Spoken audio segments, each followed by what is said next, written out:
เจริญพรและอรุณสวัสดิ์กับคุณโยมทุกท่านจ้ะกับเช้าวันใหม่เช้าวันพุธที่22กรกฎาคมพุทธศักราช2569ซึ่งตรงกับวันพระขึ้น8ค่ำเดือน8หลังนะคุณโยมนะเดือนนะอีก1สัปดาห์ก็จะเป็นวันอาสาฬหบูชาแล้วก็เป็นช่วงของการเข้าพรรษาแล้วนะคุณโยมนะจ้ะตั้งใจรับพรสักนิดนะคุณโยมนะแล้วก็อุทิศบุญนี้ให้กับบุคคลที่เราต้องการด้วยนะจ๊ะอาตมาพระปัจจตังขันติธรรมโมขออารัตนาคุณพระศรีรัตนตรัยและบารมีของหลวงปู่สายประภาโสแห่งวัดบางรักใหญ่โปรดช่วยมาประสิทธิ์ประสาทพรให้กับคุณโยมทุกท่านด้วยเถิดยะถาวาริวหาปุราปาริปุเรนติสาคละหังเอวะเมวะอิโตทินังเปตานังอุปกปติหิอิจิตังปฏิตังตุมหังคิปะเมวะสมิจตุสัพเพปุเรนตุสังกัปปะจันโทปนรสโสยะถามณิโชติรสโสยะถาสัพพิติโย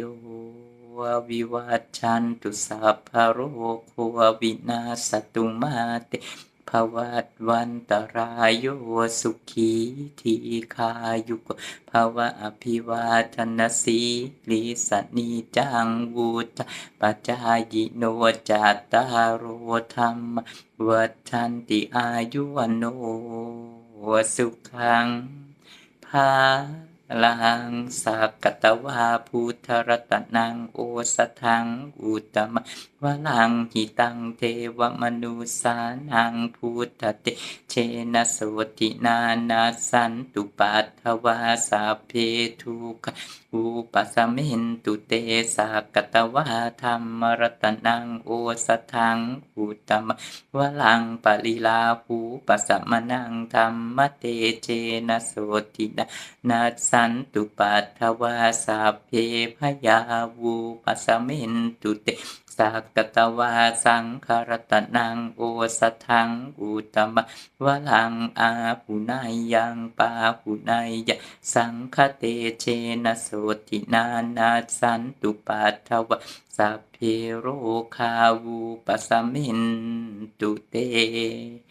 ชัยสิทธิธนังลาภังโสติปาคยังสุขังพลังสิริอายุจวันโนจะโพ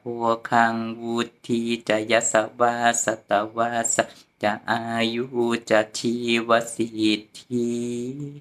ภาวันตุเต